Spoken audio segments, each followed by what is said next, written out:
All right, everyone, welcome back to another episode of the Vendetta Sports Media Daily Show. Alongside the one and only Matt Hannafin, I'm Chris Bagdonis. Matt, I'll keep it short and sweet. The NBA Finals are tied at one game apiece, and I am really dying to hear your thoughts on these first two games. So the floor is yours. Again, I apologize for the kind of voice. Apparently, when I was on here a few weeks ago, I was sick uh, with like a cold, and I apparently just got that again. So that's cool. It sucks. But I'm feeling good. I'm feeling good regardless. But again, just apologize for like the voice or like the coughing or whatever. But no one cares about that. This is my flu game part two. No, yeah, series is tied at one apiece. Game one was a little bit of like, okay, the Heat can't make shots. The Nuggets also can't make shots. Uh, Jokic had 14 assists, 10 in the first half. How are they going to stop that? And in game two, it was like, okay, let's make Jokic more of a scorer. We're going to cut off the passing lanes. We're going to try to shut off the water elsewhere. He had 41 points, I think 11 rebounds, 4 assists, something along those lines. Miami's role players like Max Strus they were actually making shots. Duncan Robinson came in with 10 huge points in the fourth quarter in like a 2-minute span after Miami was down 8. Miami's now tied, I think, a playoff record over the last 25 years of times they've won in a playoff game despite trailing by double digits. They were trailing by 15 with like midway through the second quarter. I want to say it was like 5 minutes left, something like that, and came back and won. Just shows how resilient this team has been.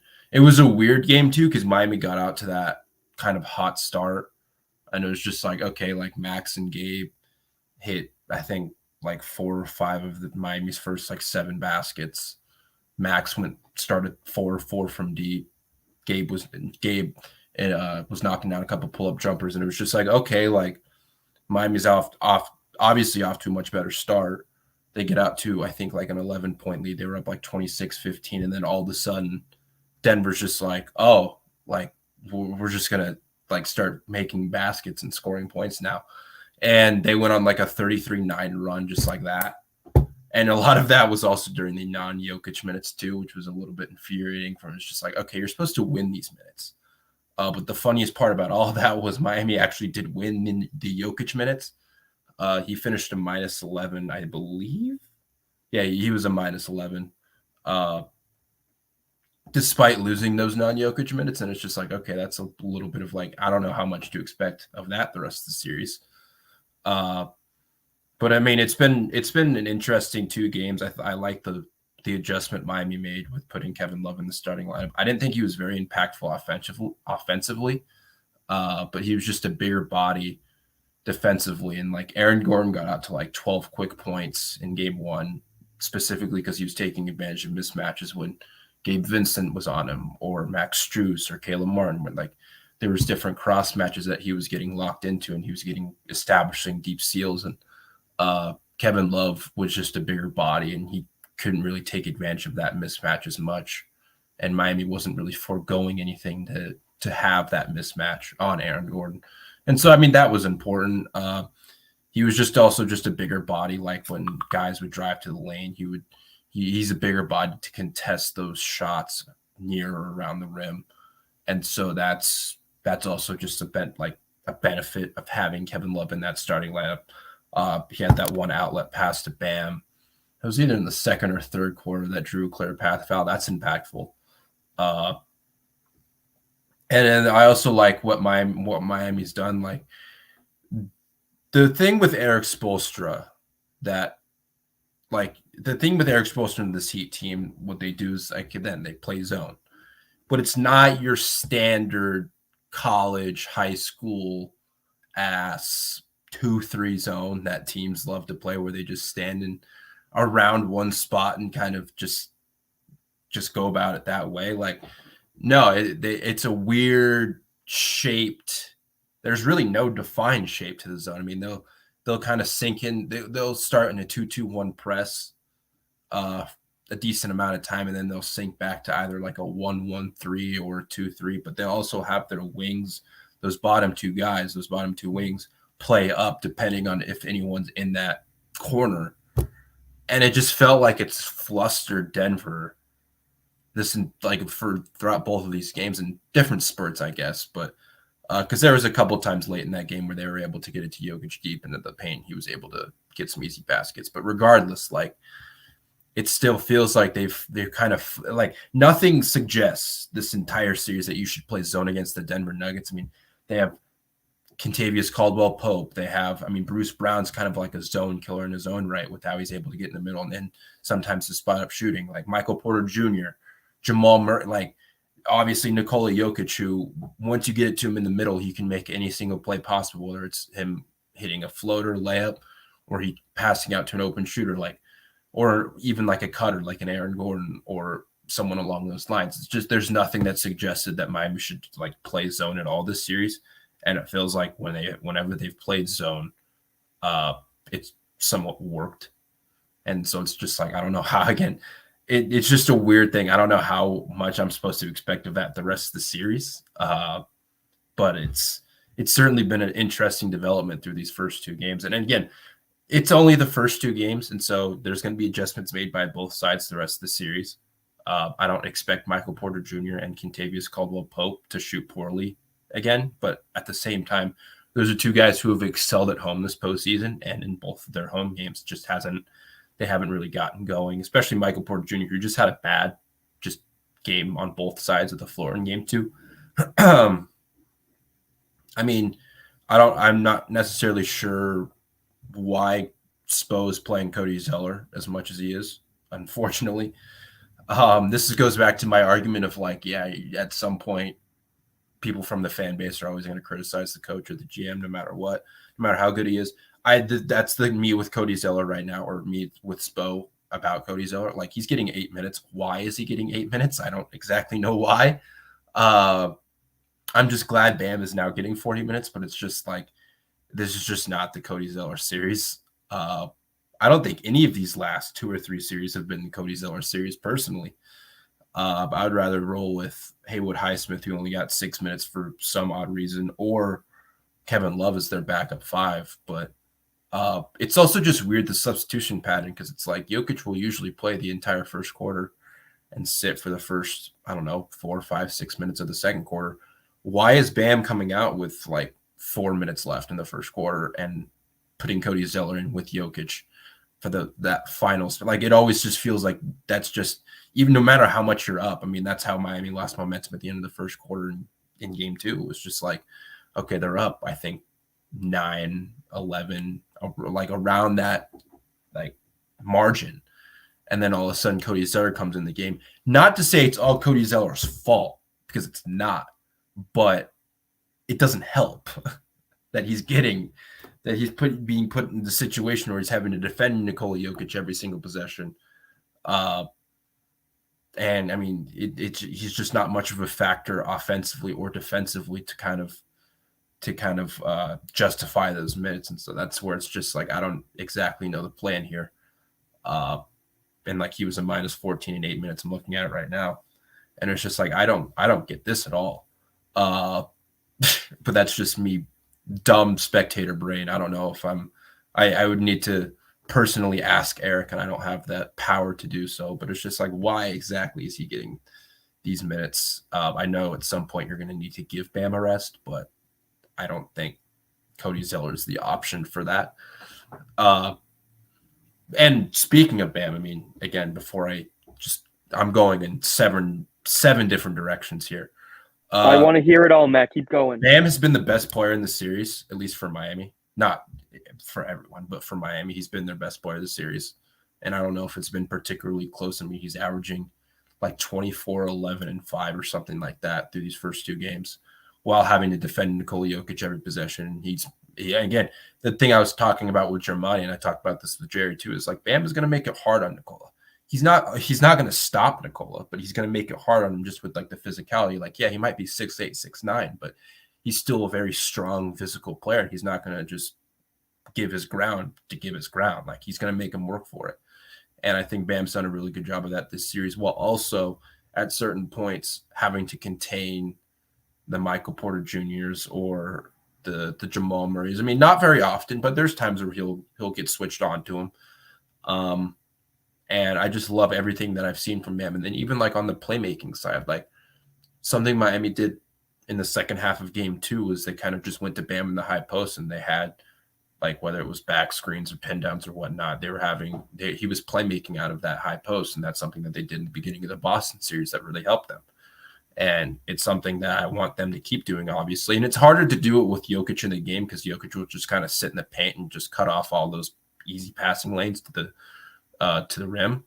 But it's something that I want to see them keep going to, whether they're in the dribble handoff or whether they're setting up an open three somehow. With like they did it with they had a 2-possession sequence in that fourth quarter where Bam was at the high post, Gabe Vincent would set a pin down for Duncan Robinson. Well, the first time Duncan Robinson drew 2, Gabe Vincent open 3, Miami takes the lead, and then the next possession he doesn't draw 2. He's able to curl to the rim, similar to the possession before, and he's able to get an open layup over. I think he finished over like Jeff Green, and so it was just like, and that's where you get like the mean mug Duncan Robinson. But I don't think that.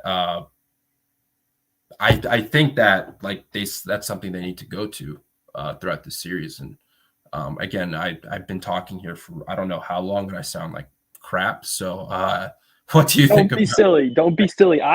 From what I've seen, I'll be honest. Like I told you, I was on vacation the past few weeks. I haven't been able to really watch either of the games too much because of the time difference. But what's really stuck out to me is the game within the game. And Yep. we've seen, the Miami Heat have been the underdogs in every single series they've played this postseason.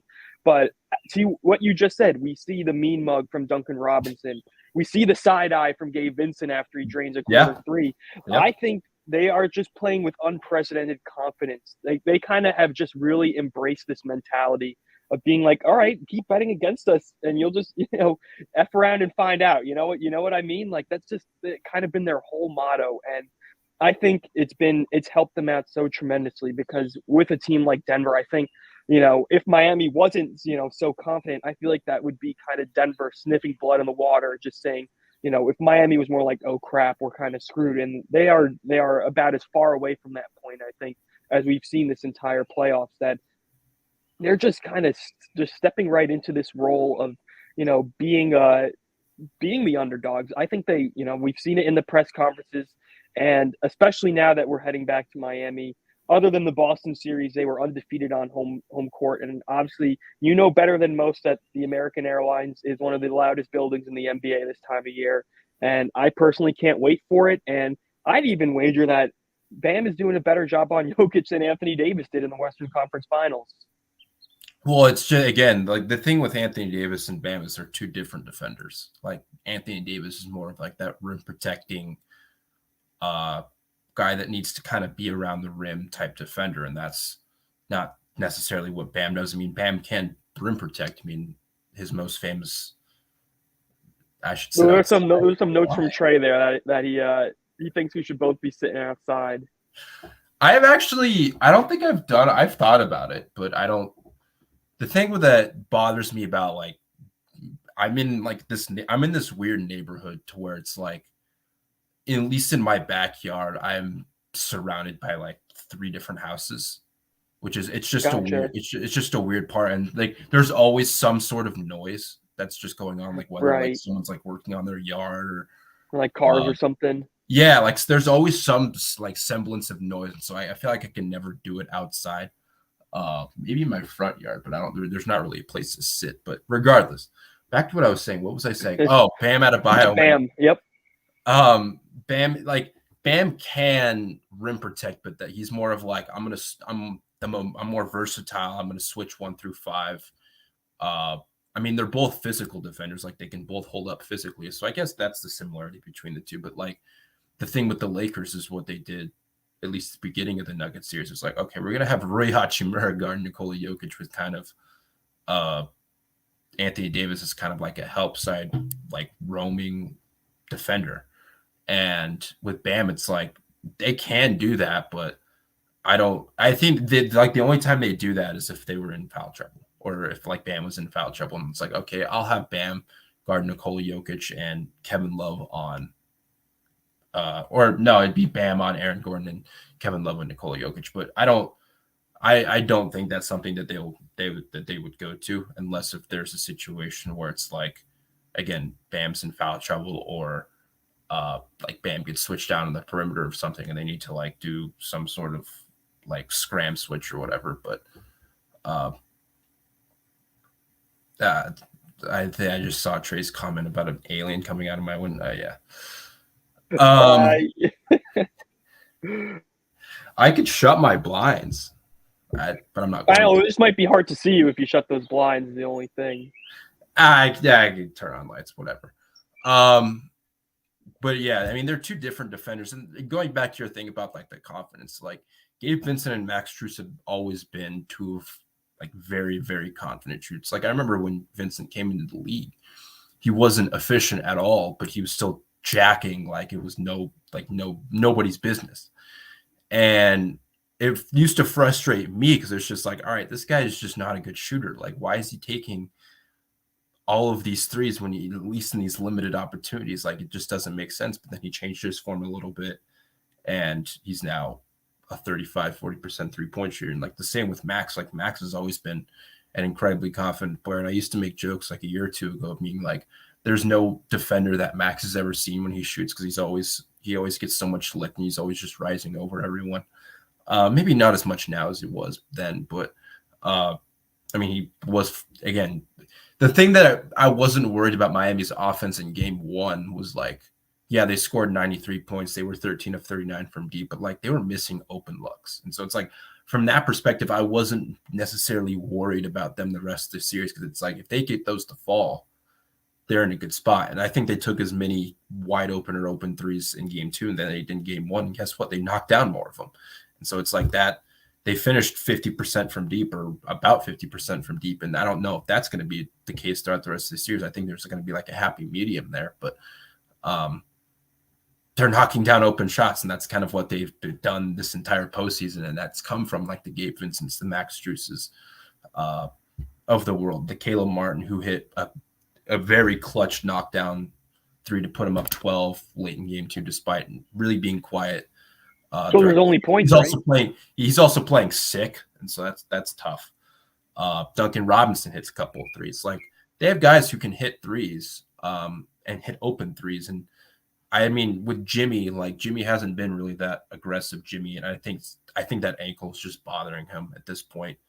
And you can clearly see it's not 100%. Like he doesn't have the burst, he doesn't have the verticality that he had in the Bucks series, but even then, like he's still drawing multiple defenders and he's creating looks for open teammates, and that's important. Like I think I had a tweet during game two, like some of the looks that he was passing up, it just felt more mental, like he didn't want to go up or he didn't think he was going to get like an open shot. But like there were also definitely times where he was drawing 2-3 defenders and he was creating open look for Gabe Vincent, or he was getting an open look for Max Strus, or even like the second chance opportunity that I think he had, he gave it to Caleb Martin, who steps back and hits that corner three. And it's just like, those are the plays that, yeah, if they go in, it looks great. But even just the process of it, I think is important because Miami's able to get open looks from deep against this team. And I think that's important. And I think Miami just also did a better job. Like that's something else I didn't bring up in my previous previous long speech was Miami only shot 2 free throws in game one. And that's something like that. That's, I think, the lowest mark in NBA history or NBA playoff history. A team shooting 2 or few free throws in a playoff game. And I definitely know it's the lowest in NBA finals history. Denver shot 20. And I think I will look this up after the fact. Teams are 8-31. Or they were then, after that game, they were 8-31 when there's a free throw discrepancy of 18 or better, and they're on the worst end of that. And so it's like, and it was like the first time that happened, or at least in the NBA Finals. And that's like the first time that happened in an NBA Finals game since like I think it was Game 7 2010 was the stat I found. When I think the Lakers, it was Celtics Lakers, yeah. Yeah, and that was like that Game 7 rock fight. Miami shot 20 free throws. They were doing a much better job getting to the line. I know they were fouling a couple 3-pointers. That just happens sometimes. But I just think there was more intention there, and Denver shot 22 free throws, so it was relatively even in that respect. Uh, but again, I just don't know. Like Denver shot better from deep in game 2, so did Miami. But I'm just interested to see, okay, who regresses first. Like again, I can't see Michael Porter Jr. and I can't see uh, Kentavious Caldwell Pope just shooting this poorly from deep for this long. Um, Jamal was I think Jamal was all right. I think Jimmy did a good job in game 2, but I don't see him just scoring 18 points the rest of the series. Again, I think part of that was the fact that they were trying to make Jokic more of a scorer, but at the same time, I still think he's going to get his throughout this series, and I just wonder what counters Miami has to it, whether it's Jimmy or not. Well, yeah, I mean, what I'm really thinking about now with Game 3 tomorrow is obviously the return of Tyler Hero. That's what all the reports have been saying, and I think especially I think it helps that it will be on his home floor. It won't be in Denver with the elevation change, with the hostile fans, and I think that Tyler Hero, as long as he still has that shooting stroke, obviously being sidelined for 2.5, 3 rounds of playoff basketball, it definitely doesn't help, but I think that could really be a big lift because we know that he is one of their Oh, you primary shot froze. creators. Oh, am I frozen? You Uh-oh. froze for a second. What'd you say? Oh no, I was talking about Tyler Hero coming back for Game 3. Okay. That's what all the reports are saying, and I think he could certainly be a big lift, especially if he hits the ground running. As you know, normally when healthy, he's one of their primary shot creators, and I'd love to hear what you have to say about his potential return for Game 3. I don't know. I think you're going to be able to find minutes for him. One, I don't know how much he's going to get. And I would imagine he's on a short leash because it's like, okay, if you come in and I mean, again, he broke his shooting hand. And so it's just like you come in, you're not making shots and you're getting picked on defensively at certain spots. Like, I think he's going to have an incredibly short leash. I don't think they want to mess up what they're having right now. I mean, they're still going 9 deep. Uh, Actually, no, they're going 10 deep, excuse me. And so it's like, I don't know, like you're going to be able to find minutes. Like, are you going to cut Zeller's minutes? Like, how much minutes are you going to take off of like, are you going to take any off? I don't think they're going to take any off like Jimmy or Bam per se, but like they can take a couple minutes off them. Are you going to take any off? Like, does this mean that Haywood Highsmith's not going to play in the rotation the rest of the series? Does this mean that um, Duncan Robinson's going to get his minutes cut just a little bit? Like, I wonder. Like they're going to be able to find minutes from somewhere, but I just don't know how much. Especially with the fact that I think he's only going to get maybe 10, 15 minutes. Like I honestly think his role is going to be minimal. If I'm being just completely honest with you, like he's going to be in their possessions where they're playing zone. He's one of those low guys. They're going to hide him a little bit. They're not going to pick on him that much. Like it's just going to be one of those things where it's like I don't know. Like he'll have some on-ball creation, but I think he's largely going to be limited to a spot up. Like, okay, this is going to be the same thing with like Jimmy's going to create for you, or uh, Vincent or like Bam is going to create for you. Like it's going to be something like that. I just don't think his role is going to be super max. I don't think it's going to be that big, if I'm being completely honest. And again, you're in the NBA Finals. This isn't game 50 in January or February. Like you have to have a short leash with these guys, and you have to be. I mean, yeah, he's definitely an option that they can go to at certain points, but if he's not playing well, you got to yank him. Like this isn't. Again, you're playing in the NBA Finals. Like you have no time to screw around. Uh, especially if it comes in like a 5 to 10 minute stint where he's just not impactful. Denver goes on this run, picking at him a little bit. It's just like, okay, it's one of those things where it's like you got to have the wherewithal, you got to have the awareness to you got to have the guts to yank him from whomever. And it's just I don't know. Like I don't think he's going to come in and be 25, 30 minutes. I don't think he's going to get up 10 to 15 shots. I just don't think that's his role right now. And I don't know if anything they want to mess it up going forward. Like I don't know if they want to mess up what Gabe Vincent or Max Strus or even like Caleb Martin. Like, are they going to cut Caleb Martin's minutes? They might. Who knows? Like I don't know. I don't know if they want to mess that kind of like rotation up, even though that Tyler would help it offensively. I don't know, like just from like a chemistry camaraderie standpoint, how much how much they want to how much Spoelstra wants to mess that up. I mean, again, I don't think Tyler's a bad. That's not saying Tyler's a bad player. He's going to negatively impact you, but Miami's got a good thing going right now, and they got a good groove going with like their lineups and some of the combinations they have. And I don't know how much throwing Tyler Hero in, albeit with an injured hand, like I just don't know how much they want to mess with that. But that's above my pay grade. I mean, it's definitely a complex puzzle that Spo is having, and I'm also just thinking about kind of the difference in coaching styles. Like, I think we can clearly see that Spo takes on a lot of Pat Riley in the sense that he can be more reserved at times. I think he keeps the big picture in mind. Meanwhile, you look at Mike Malone, and especially after that loss in Game 2, he did not mince words with the media about his No, defensive effort and his no. players. And I think, there's certainly similarities you can draw between the two, but also definitely some differences in how they coach their players. And, we've seen kind of Jokic coach the team up in Denver at times. And meanwhile, we've seen Jimmy take a more active role and UD take a more active role on the bench. And I think, especially, like I said, with the series shifting to Miami, I'm definitely going to be very interested in seeing what kind of adjustments that Spo and Mike Malone make, with the loud crowd, with the fans, you know, with everything. I think it's just such an interesting series thus far. I mean, I think it is too, and that goes to all the buttheads out there that said this was going to be some boring series or it was going to be a sweep or like just all that, just nonsense. Does that? I mean, I think Denver's more than capable of taking at least one game in Miami. Like they're a really good team.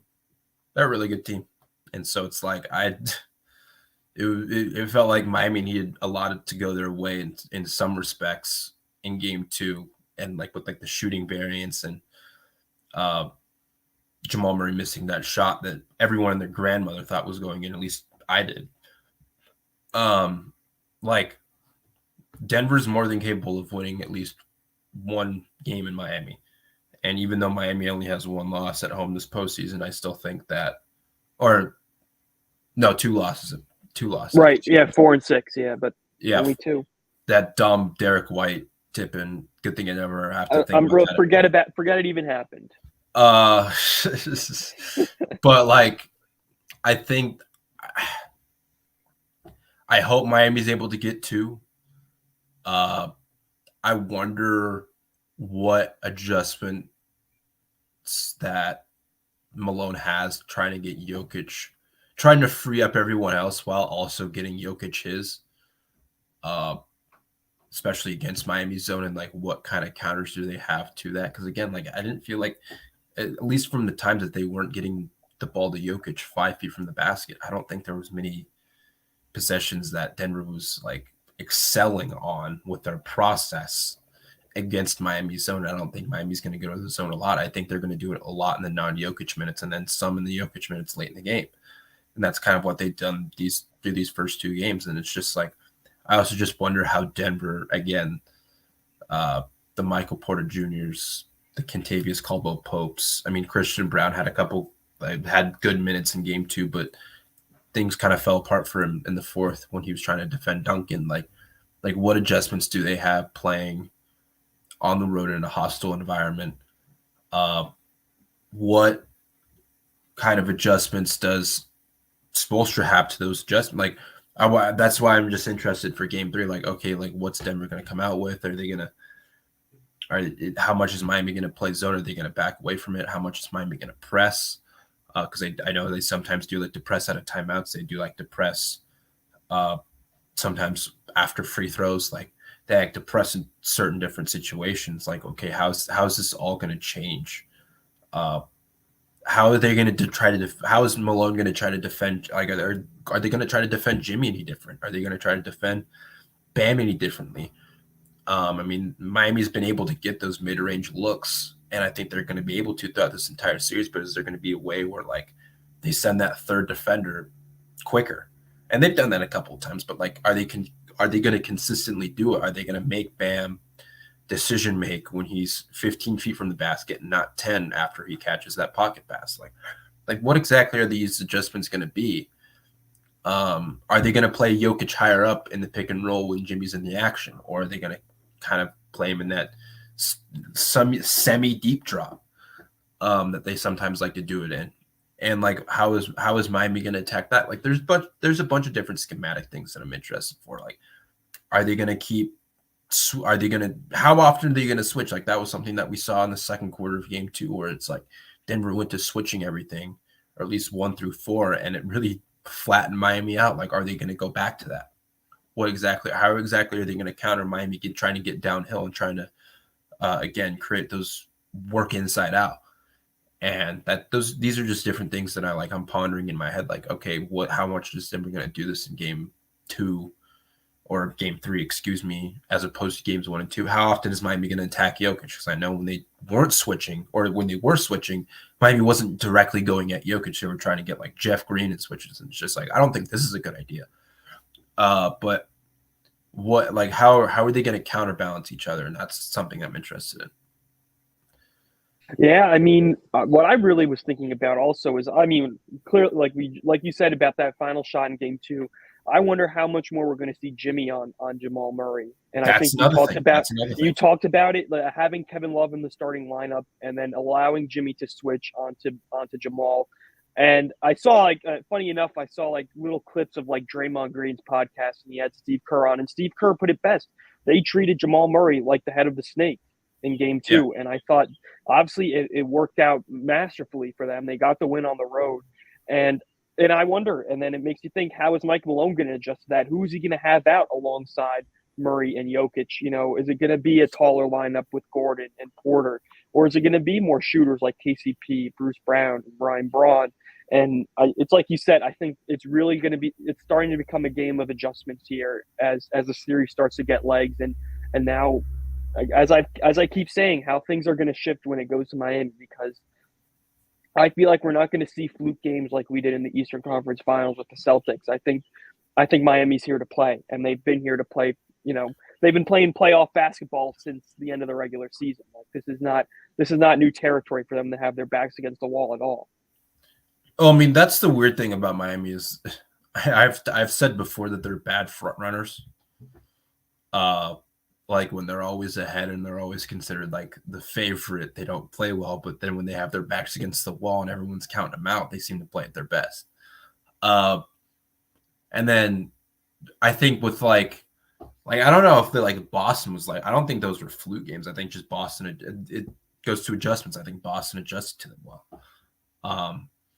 And I think Denver, I mean, Mike Malone is probably the best coach that Miami's faced throughout these playoffs. I think he's better than Bud. I think he's better than Mazzulla. Thibodeau, better than Mazzulla. I think he's better than Tibbs. He's gonna make adjustments, and he's not gonna pull punches when it comes to that. And so I'm just interested. Yeah, the Jimmy on Jamal thing is a good point. How often is Miami? I mean, how often is Miami going to go to that with even Jimmy's bum ankle? Which I thought Jimmy did a really good job even with his ankle injury. I think it's more though just like him getting up and his lift more than like his side to side movement, but it still does impact it. And so I'm just interested to see like how Denver tries to counter that. Because again, like it's one of those things where it's like you can stop Jokic, you can stop Murray, but I don't think you're going to stop both at the same time. And Miami didn't. And again, they allowed Jokic to be more of that scorer in Game 2. And I don't know how much that's going to happen the rest of this series. I don't know if that was just a fluke or not. But who knows? Totally. I mean, again, I just can't wait. I wish, again, I remember what Spo said after the Game 6 against Boston. He said, I wish we could play Game 7 right now. And I just can't wait for Game 3 to start, It's just it's like you said, I think it's more casuals we're seeing on Twitter who are crying that it's not LeBron, it's not Steph, it's not KD in the final, so they're not watching. All right, so you're going to miss out on some really, really good basketball in the process. That's how you just weed out the basketball fans from like actual fans. Like That's how you weed them out. And I can't wait for game Yeah. 3. I've been ready for it since again after game 2. But I kind of like these 2 days off. It just gives me more time to watch film with these. Exactly. I think it gives everyone just more time to really think Yeah, through things and really prepare. But yeah. But is then there it's like, anything else? okay, Yeah, let's get game 3 started. yeah, exactly. I'm on the edge of my seat, and I think before we switch topics, is there anything else that was on your mind about Miami or Denver? Um, I'm trying to think if there was anything else. I'll probably think of something after we get done recording this because that's usually what happens. But uh, I can't think of anything right now. No. We can definitely circle back in a little bit, but I quickly wanted to jump into our New York Yankees because they somehow pulled off a 4-2 road trip in Seattle and LA. Aaron Judge is just not human at this point. I'm pretty much convinced, and Nope. and that's that. And we were the last time I was on the Daily Show with you. They were in fourth or fifth place. We were pretty much ready to write off the season, and now they're only a few games back a second in the AL East. So I wasn't ready to write off the season. I was just I know that's a bit hyperbole. 30 games in. I know we were ready to tune out for a little bit and focus on the NBA, but now, I mean, obviously Aaron Judge, we need to see how his MRI is. He banged his toe up on that heroic catch at the Dodger Field bullpen gate. But what I've really thought is that, again, we're too early in the season to be labeling teams and stuff, but I think we've seen in past years great teams. They may not be great all the time, but they certainly are timely when it matters most. And the reason I say that is I really just thought about Volpe's 2-run home run in the ninth. He was batting like 110 in his last 50 or 60 at bats, and of course he just rips a 2-run home run right into center field. And I think that this Yankees team, again, you can't really label them yet, but they're just finding a way, Matt. I don't know what else to say besides that. Speaking of timeliness, just those 2 Jake Bauers home runs on Saturday. Looking like Babe Ruth at Dodger Stadium. I just don't know how to describe it. No, and it's just like the fact that there is some unlikely contributors, but also I've just pulled it up right now. Kind of since here. Yeah, I'm sorry, Trey. My fantasy skills are at an all-time low right now. Since May 9th, I kind of did it back to like a month. Aaron Judge he's hit 13 home runs in 23 games, a 1.313 OPS, a 244 weighted runs created plus since May 9th. And it's just that's insane, dude. And if you look at it, if you compare this start last year, this time frame last year to this time this year, I think he was hitting 315-ish last year, but he has a similar OPS number. He's similar home run numbers. He's on pace to almost have a similar statistically great season, at least outside of the batting average, than he did last year. And he's still hitting barely below 300. I think it's 290 or something like that. Kind of in that range. And yeah, unfortunately, he is going to the IL. I'm guessing he probably will go to the IL. I mean, they had the day off. They got to have the MRI and yeah. I think they're going to be more cautious with it, but who knows? But at the same time, Jake Bauers has stepped up. Anthony Rizzo, as I predicted, I think kind of before the season, how he would be better without the shift, and he's done exactly that. Isaiah kind of over the last month is just turned into a power hitter. I don't get that. Gleyber Torres is hitting the ball well, so it's you know what, when you're getting contributions, unlikely contributions, at least from IKF from Bauers, who I think started the season in AAA. Willie Calhoun hasn't been terrible when he's been in the lineup. He's been serviceable. And also just on the side note, Aaron Hicks has just become Willie Mays with the Orioles. That's great. It just had to happen, no other way. No other way. I mean, I know Volpe hasn't been that well, or he's still going through the rookie struggles. I mean, he's striking out at a clip that I think striking out about 30% of the time, which isn't great. He is the third most strikeouts in the majors, which I guess is the plate discipline's there, but there's just times where he chases a little too much. I mean, DJ LeMahieu has been on a little bit of a slump over the past few weeks, and so that hasn't been great. But in general, Stanton's back, which has been very good. who? Stanton has had a pretty good series. Yeah, I mean, and then obviously your guy, Josh Donaldson. My guy, the bringer of rain, looking like prime Nolan Arenado on Friday night.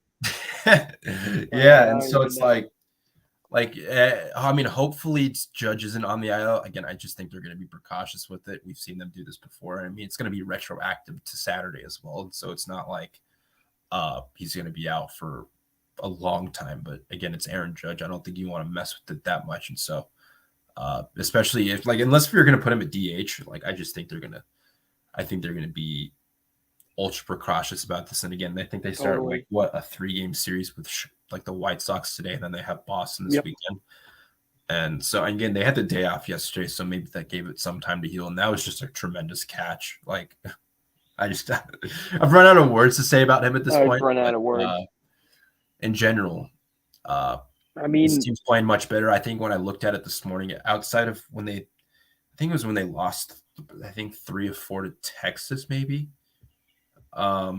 They've won 7 of their last 10 series or somewhere. They just find a way. I don't know how they do it. I have to recalculate this. My sick brain is faulty. But I gotta get caught up on my stats too. But it's like you said, Aaron Judge is basically playing like a poor man's Barry Bonds right now. Along with I don't want to compare him to Bonds. A poor man's Barry Bonds, like Barry Bonds light. There will never be another Barry Bonds. I think we can all agree on that. But, I saw that thing about he has the highest – his road OPS right now is right in between Barry Bonds' 2001 and 2002 seasons, which is just a testament to how well Aaron Judge is playing right now. And, again, thank everything that he's a Yankee and he's not on the San Francisco Giants right now, because who knows where this team would be without him. Or the Padres, dude. Yeah. And they're, I think, 6 games back of first now? Yeah. I mean, obviously the Rays are the Rays, and they've shown, I mean, Shane McClanahan's the runner, the favorite I'd have at the AL Cy Young right now, even though Garrett Cole is still – he had a pretty good outing at Dodger Stadium. But, again, he's – that starting rotation, Matt, I think Trey's going to love this question I'm about to ask here. But on a scale of 1 to 10, how concerned are we about Carlos Rodon? Me? So is 10 the worst? And yeah, 10 is like why'd we sign this guy? 1 is like he'll be fine. Like a 3 or 4. I'm not that concerned at all.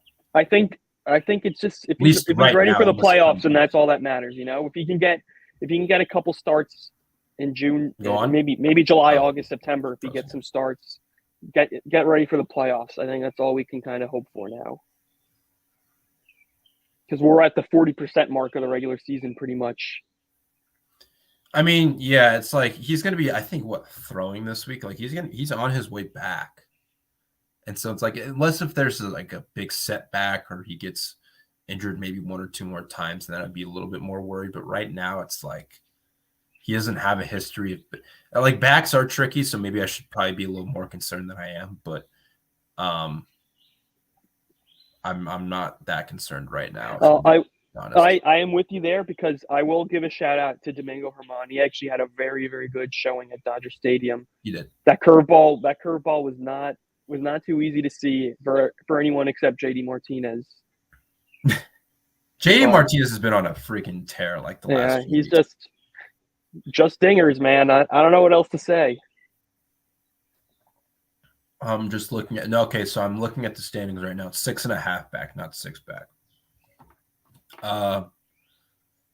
What are some of your other takeaways or storylines just from Major League Baseball throughout, I guess, the third of the season? I mean, other things I was thinking about is, right across town, you look at the Mets. I feel bad for them. They have the record-setting payroll, and they sweep 3 from the Phillies and then get swept 3 by the Blue Jays. I mean, I just feel bad. And, Francisco Lindor, it's just, I don't know how he just kind of shrunk ever since joining the Mets. I just don't understand. Yeah, no, it's been tough for Lindor over the last few months. I want to stick in division. Oh Uh, yeah, I mean obviously Yoshida's just been a monster for the Red Sox. I'm well, sure no, you're loving that I'm talking fantasy. about the NL East. Do you The have a NL East. I guess mean, of Do you have a guess of what Luis Arias is batting right now? I thought it was somewhere in the 390s, Matt, but I don't know quite how high He's it is. hitting 399 right now. He went First three for player four, I since think, Ted yesterday. Williams to hit 400.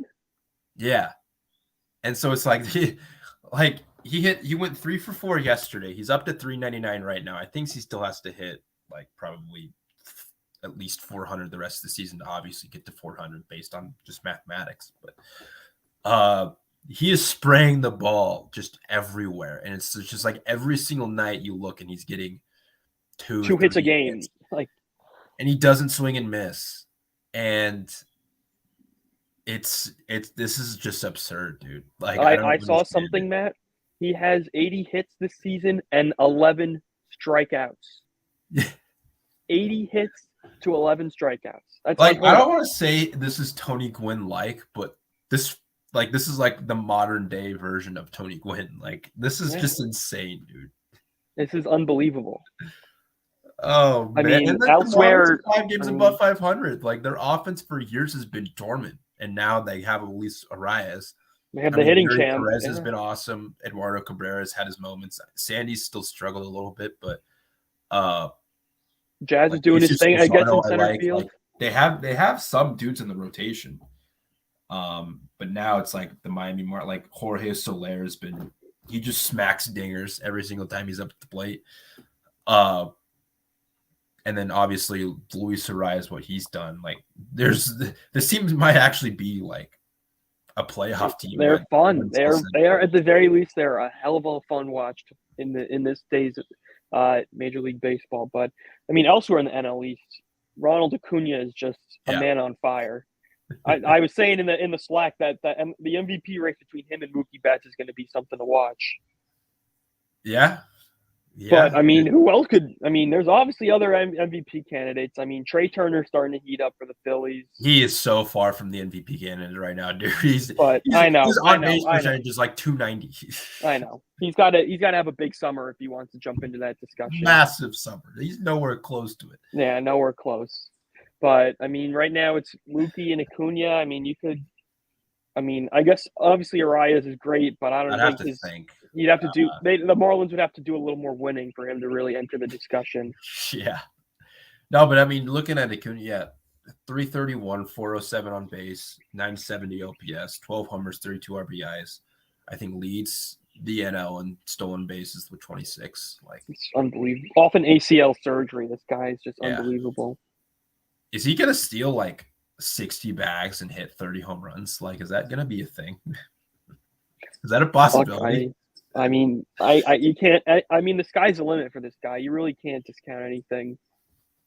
Where are there other MVP candidates that I'm trying to think of right now? I'm trying to think too in the National League. I mean, obviously we have the AL discussion with Judge. I mean, Thomas who from the Neal. Texas No, Rangers I'm do just you kidding. even throw in for the MVP discussion? I Huh? mean, that's something we talked about or you brought up. The Texas Rangers are just unbelievable, They just don't lose anymore, I guess. and they just absolutely embarrass teams.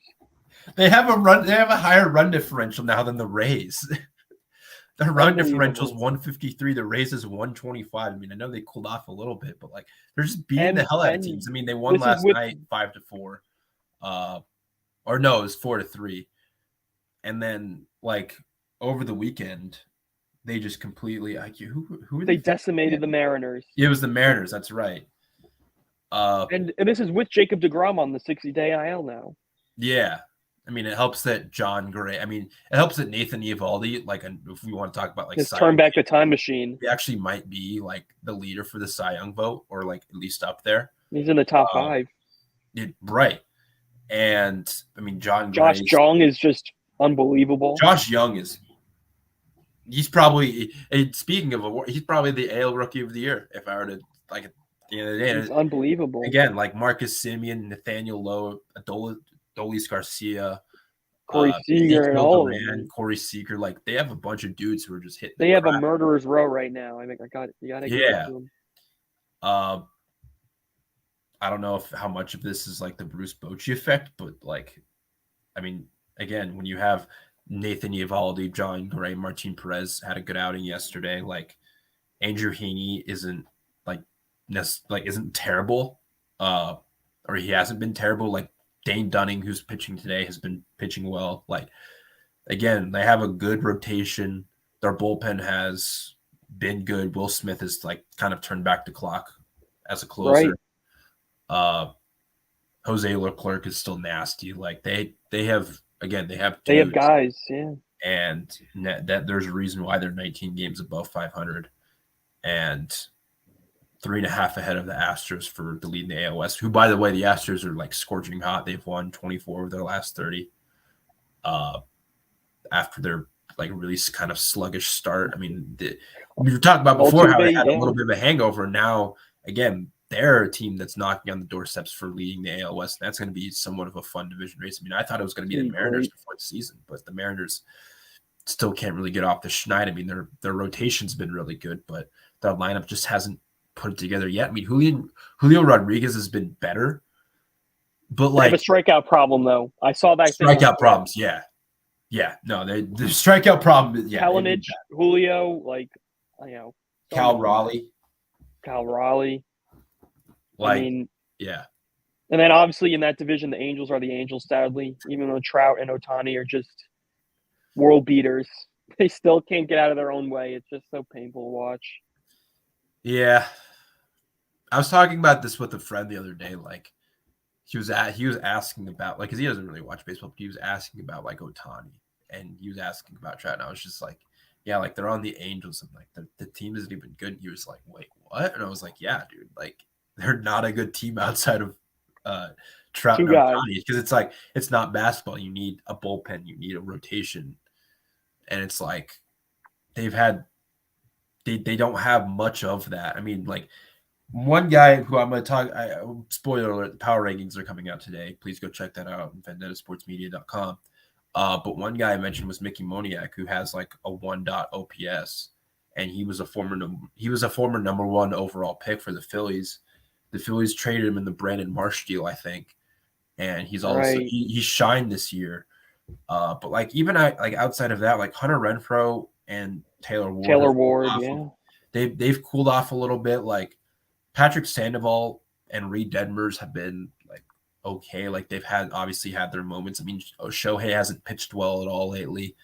Tyler Anderson and Griffin Canning again have shown their moments. Like they have guys who have shown their moments, but they just collectively have cooled off a bit, and that's just kind of what the Angels do.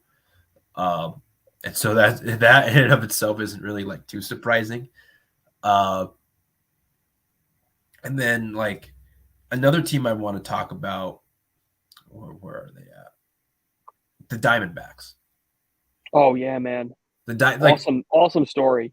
The Diamondbacks were a team heading into the season that like I wasn't super high on, but I felt like I might have been a little bit higher on the consensus, just because of like Corbin Carroll like actually like might be really really really good. Merrill Kelly and Zach Gallen finished the year off strong last year, and it's like that's all coming to fruition, but it's like Geraldo Perdomo has been like really, really good. Lourdes Gurriel Jr. has been just on a power surge this season for them. He's in like I think on a tear, double-digit home run. I think he's like well past that. Corbin Carroll might be the NL Rookie of the Year if the season ended today. Like they've gotten. I mean, obviously, Gallen and Kelly have been good for them.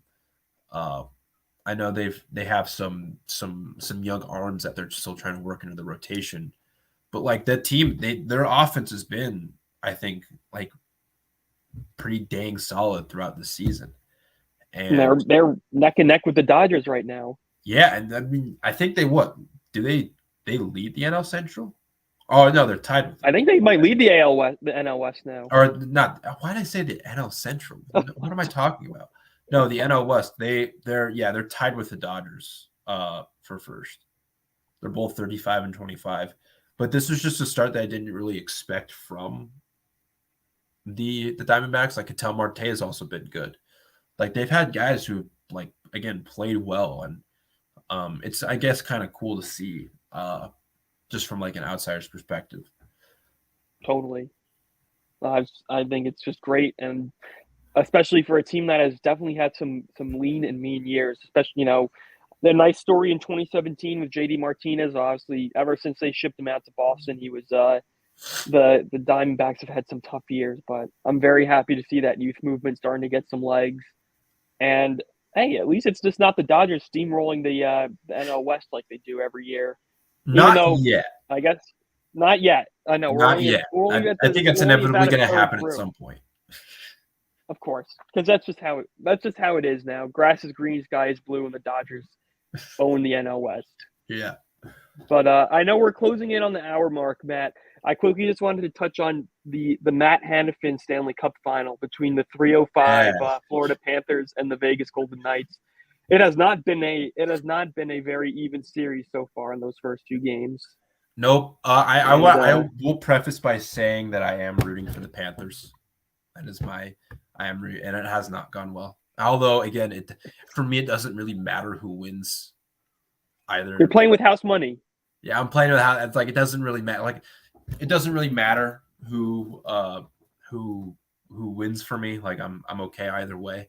But if I were to pick one, I am rooting for the Florida Panthers. Not gone well for them so far, really at all. No, Outside of like Trey the Knight, first two yeah. periods of game one, has not been good. It's been pretty ugly. Yeah, I mean, Not Trey and I been have good. talked a lot about it, and to Vegas's credit, they are beating Florida at their own game, and Florida this whole playoffs has been a team that's able to get under everyone's skin. And to Vegas's credit, they've been incredibly disciplined.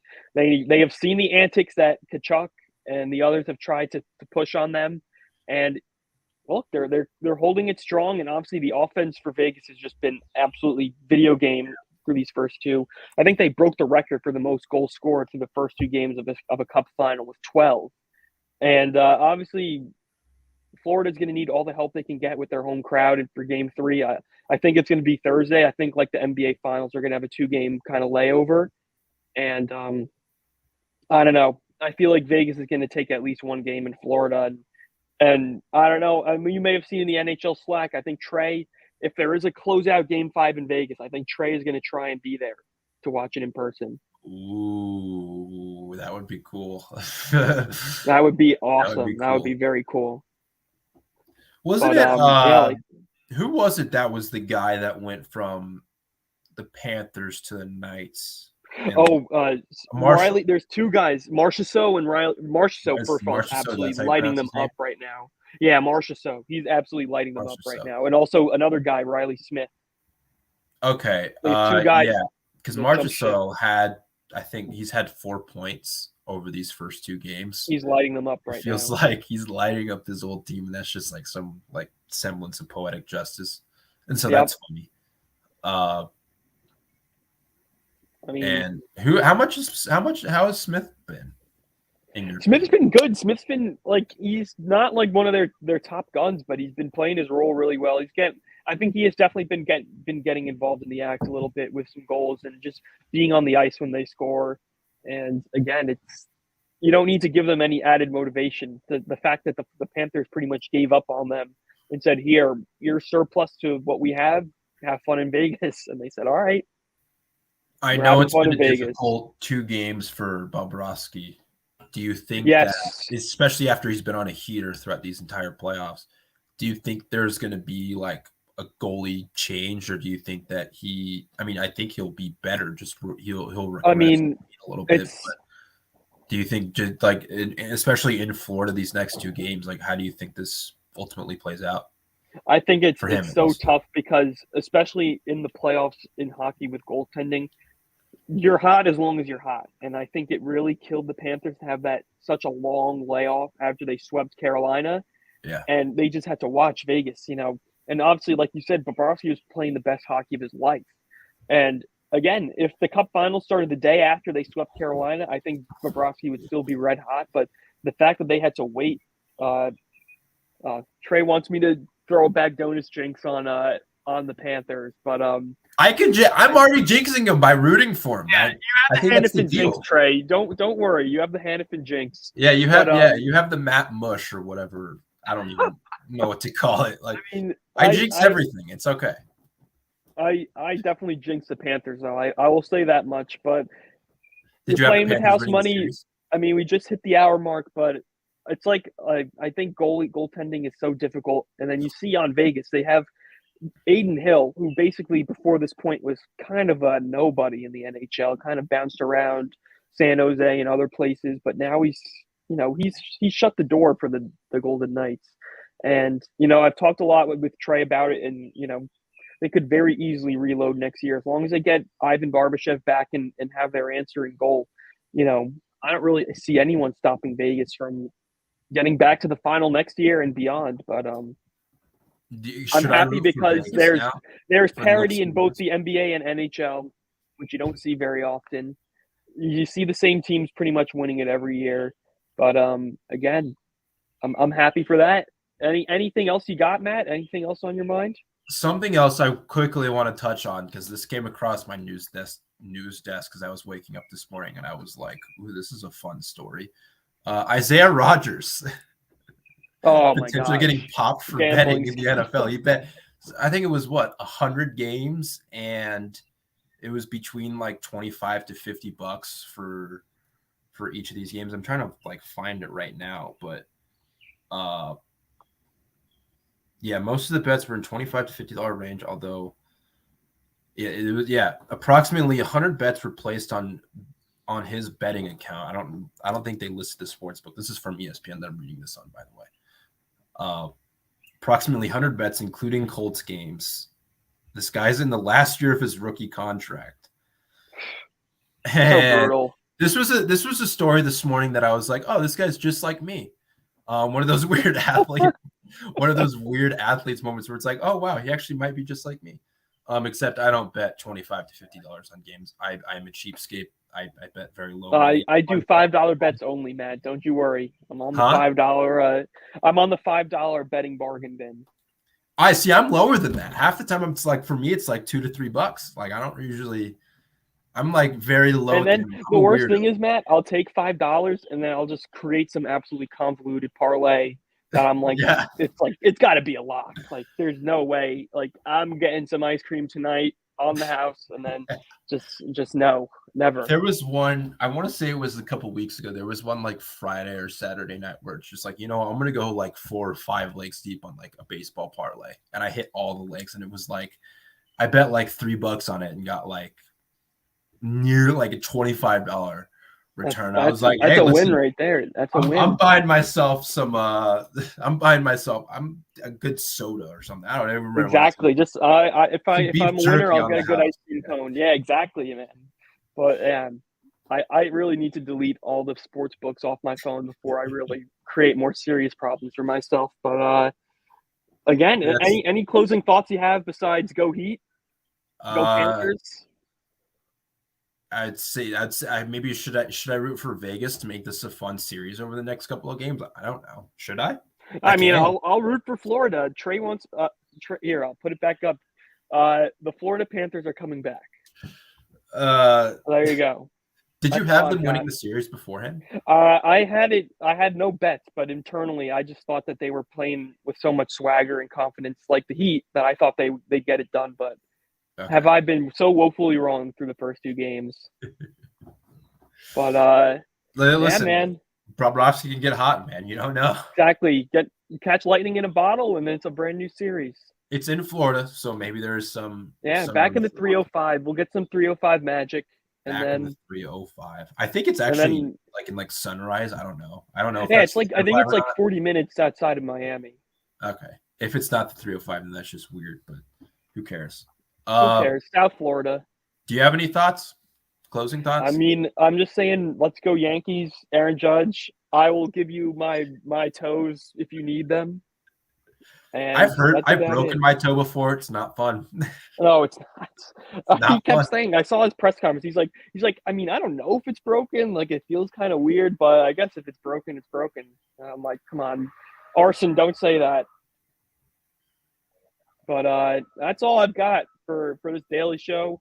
Everyone, I'll have this up with the timestamps in article form not too long from now. And I'm wishing everyone a great Tuesday. And I'm back. I'm not going to be taking any hiatuses, no more vacations. So the Tuesday crew And you're is here to outside. stay. And I'm outside. I actually like this setting. I'm going to try and keep it this way for the next few daily shows. Yeah, I have to see if there's like one of mine that I can go outside where there's not like someone working on like wood or something and someone's not using their like saw. Now someone's starting to bring out the leaf blower. I don't know if you hear it, but it's a good thing we're closing it off at the right time before the natural sounds start to get too crazy. But everyone, tune in next week. Tune in tomorrow. Tune in as much as you can. Obviously, it's a daily show for a reason. Everyone have a great day, and we'll see you on the flip side.